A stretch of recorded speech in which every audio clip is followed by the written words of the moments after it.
History तो तुम्हें सब पढ़ा रहे हैं, लेकिन किसी ने तुम्हें ये नहीं बताया होगा कि हिस्ट्री को पढ़ते कैसे है। स्विंग करानी है, रिवर्स स्विंग करानी है, ये तो बाद में सीखेंगे ना, पहले ये सीखो पढ़ते कैसे हैं। There is a famous quote which says that those who do not learn from history are doomed to repeat it. But in school, पहली बार में हिस्ट्री याद करने के बारे में कभी सोचना ही मत। पहली बार में सिर्फ एक स्टोरी बनाओ। हिस्ट्री क्या होता है देखो, HIST। और साथ ही में मैं तुम्हें बता रहा हूँ मोस्ट इंपॉर्टेंट टॉपिक्स जो तुम्हारे बोर्ड एग्जाम के लिए बहुत ही ज़्यादा इंपॉर्टेंट होने वाले हैं। तो वो टॉपिक्स तुम्हारे ये रहे। इस वीडियो को देखने के बाद तुम्हारा हिस्ट्री का डर बिल्कुल खत्म हो जाएगा। बस जो जो मैं तुम्हें इस वीडियो में बताऊंगा उसे अच्छे से फॉलो कर लेना।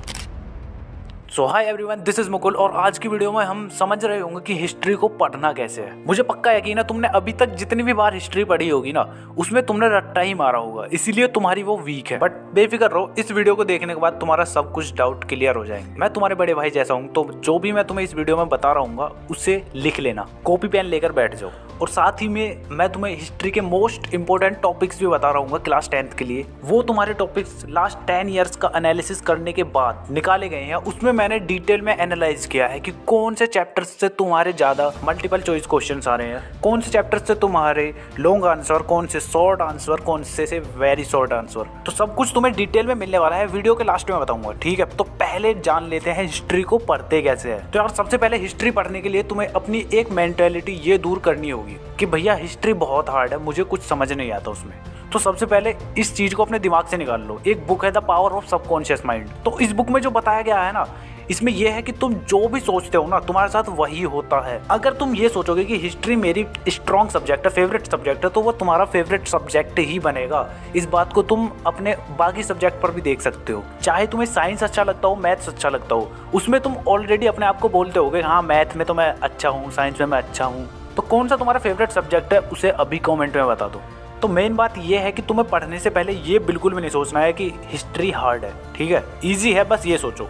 नंबर 2 टेक्निक है विजुअलाइज द कॉन्सेप्ट। कोई सा भी टॉपिक या कॉन्सेप्ट तुम हिस्ट्री में पढ़ रहे हो तो उसे तुम विजुअलाइज करोगे। अब ऐसा क्यों? तुम मूवीज देखने जाते होगे, तुम्हें वो लॉन्ग टर्म तक क्यों याद रह जाती है, या कोई गाना है या कोई भी, तुम उसमें विजुअलाइज ही करते हो। तुम्हें चीजें दिखाई जाती हैं कि हाँ इस तरह से ये हुआ है, जिससे तुम्हारा उन मूवीज में इंटरेस्ट बना रहता है। अब एग्जांपल में जैसे तुम टॉपिक पढ़ रहे हो द एज ऑफ रेवोल्यूशंस, तो इस टॉपिक्स में तुम जो भी पढ़ रहे होगे उसको तुम विजुअलाइज करोगे कि हाँ किस एज में क्या हो रहा था, क्या वो हुआ था, कौन सा कल्चर वहाँ उस समय था। तो बस बचपन में तुम कहानियां बनाते थे ना, वही तुम्हें सोचनी है। बस अपने दिमाग को काम पे लगाते रहो। तुम्हें ऐसा नहीं करना है कि हाँ बस बैठे हो रट्टा लगा रहे हो, बस पढ़े जा रहे हो, या फिर यूट्यूब पर कोई लेक्चर देखे ही जा रहे हो, कुछ नहीं कर रहे हो उसके साथ साथ। अब थर्ड टिप है तुम्हारी, make notes when you attend lecture. तुम यूट्यूब से पढ़ रहे हो या फिर अपनी क्लास में पढ़ रहे हो, तुम्हें जो भी चीजें पढ़ाई जा रही है ना, उनको तुम अच्छे से सुनोगे और उसके साथ साथ फिर उन्हें लिखोगे भी। जब तक तुम उन चीजों को लिख नहीं दोगे ना, तब तक वो तुम्हारे सबकॉन्शियस माइंड में बैठ ही नहीं सकती।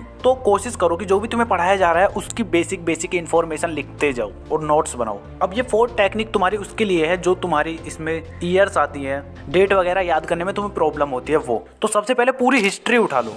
उस हिस्ट्री में जितने भी तुम्हारे एक सन उठाओ, उस सन में जितने भी इवेंट हुए हैं ना, उस सन के नीचे लिख दो। जैसे 1830 है तो उस 1830 में क्या क्या हुआ था उसके बारे में सारे टॉपिक्स मंथ वाइज लिखते चले जाओ। और तुम्हारे पास अभी इतना टाइम नहीं है तो डोंट वरी, मैं तुम्हारे लिए इसे बना के दे दूंगा बुकलेट सीरीज को। तो जल्दी ही तुम्हें इस चैनल पर मिल जाएगी। अगर तुम्हें चाहिए तो कमेंट कर देना, बिकॉज उससे होगा क्या कि तुम्हारे माइंड में जो भी तुम्हारे ईयर या डेट आएगी ना, उसके साथ साथ उसका तुम्हारे साथ टॉपिक भी माइंड में आने लग जाएगा, अगर तुम इस तरह से तैयारी करोगे तो ये बेस्ट टेक्निक है तुम्हारी कोई भी डेट या हिस्ट्रिकल इवेंट को याद करने के लिए। और अगर तुम चाहते हो कि रिवीजन के लिए एक प्रॉपर बुक चाहिए तो तुम ले सकते हो लास्ट मिनट प्रिपरेशन बुक, जो कि तुम्हारी ओसवाल बुक्स की तरफ से है। इस बुक में यार मुझे सब कुछ बढ़िया लगा। इसमें तुम्हें सभी सब्जेक्ट के लिए सारा कुछ डिटेल में अच्छे से रिवाइज करने के लिए दे रखा है। और हिस्ट्री में भी तुम्हें इसमें हिस्ट्रिकल इवेंट वगैरह ये सब चीजें दे रखी है। तो देर क्यों करना, तुम्हें अगर ये बुक चाहिए तो लिंक तुम्हें कॉमेंट में मिल जाएगी या फिर डिस्क्रिप्शन में मिल जाएगी, जाके बाय कर लेना। क्योंकि तुम्हें इधर उधर भटकना नहीं पड़ेगा कि अमेजोन पर जा रहे हो, कहीं जा रहे हो, तुम मेरे लिंक पर जाओ, वहां से जाके बाय कर लो।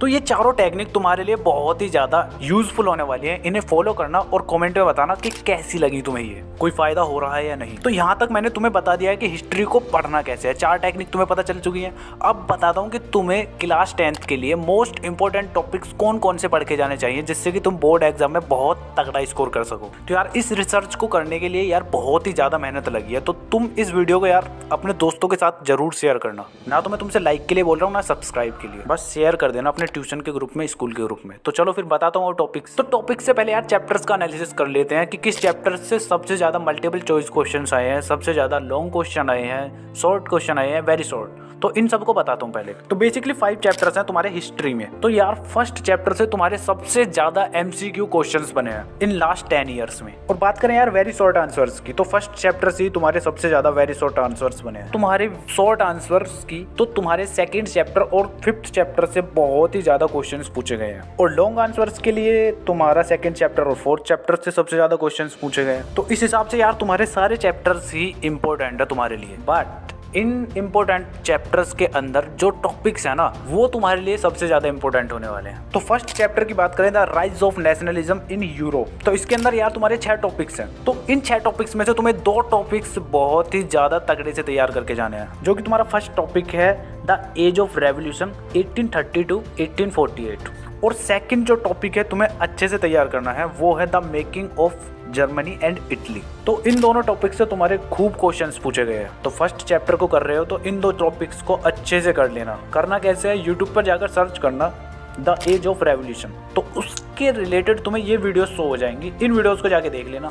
और वीडियो नहीं देखनी है बस, मैंने जो तुम्हें वो टेक्निक बताई है उन्हें भी फॉलो करना है। उनमें मैंने एक में बताया कि वीडियो के साथ साथ तुम्हें विजुअलाइज भी करना है और नोट्स भी बनाने हैं, ठीक है। तो इसके बाद दूसरा चैप्टर है तुम्हारा द नेशनलिज्म इन इंडिया। तो इसके अंदर भी यार तुम्हारे 4 टॉपिक्स हैं, पर 4 टॉपिक्स में से अगर तुम्हारे पास कम टाइम है तो तुम करके जाओगे बस एक टॉपिक, जो कि तुम्हारा होने वाला है टुवर्ड्स सिविल डिसओबीडियंस। तो इस टॉपिक से तुम्हारे सबसे ज्यादा लॉन्ग क्वेश्चंस, शॉर्ट क्वेश्चंस और वेरी शॉर्ट क्वेश्चंस पूछे गए हैं। तो सेकंड चैप्टर में तुम इस टॉपिक को जरूर करके जाना। अब इसके बाद आता है यार थर्ड चैप्टर तुम्हारा the making of a global world. तो इस चैप्टर के अंदर भी तुम्हारे 4 टॉपिक्स हैं। तो इन 4 टॉपिक्स में से तुम्हें एक टॉपिक बहुत ही अच्छे से तैयार करना है, जो कि तुम्हारा होने वाला है द 19th सेंचुरी 1850 टू 1940 तक। इस टॉपिक से तुम्हारे सबसे ज्यादा शॉर्ट आंसर और लॉन्ग आंसर पूछे गए हैं इस चैप्टर से। तो अच्छे से कर लेना। 4th चैप्टर के बारे में बात करते हैं, जो कि तुम्हारा द एज ऑफ इंडस्ट्रियलाइजेशन है। तो यार इस चैप्टर के अंदर तुम्हारे 6 टॉपिक्स हैं। तो इन 6 टॉपिक्स में से तुम्हें एक टॉपिक ही अच्छे से तैयार करना है, जिसका नाम है तुम्हारा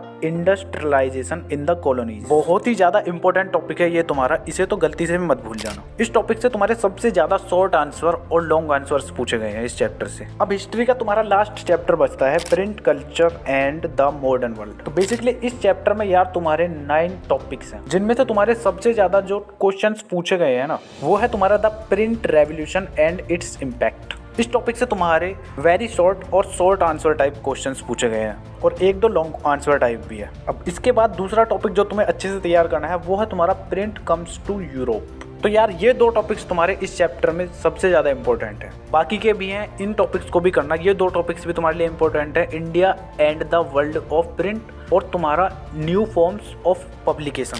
तो ये 2 टॉपिक्स भी तुम्हारे लिए बहुत ज़्यादा इंपॉर्टेंट है। तो इस चैप्टर में इन 4 टॉपिक्स को अगर तुम कर लेते हो तो अच्छा खासा स्कोर कर रहे होगे। तो हिस्ट्री के सारे चैप्टर्स मैंने तुम्हें बता दिए हैं। अगर तुम्हारा सिलेबस अभी तक कंप्लीट नहीं हुआ है तो अगले 15 दिन में कैसे कंप्लीट करना है तो इस वाली वीडियो को देख लेना, तुम्हें अपनी स्क्रीन पर शो हो रही होगी। और साथ ही में और भी वीडियो शो हो रही होंगी, तो इन वीडियोज़ को भी जाके देख लेना।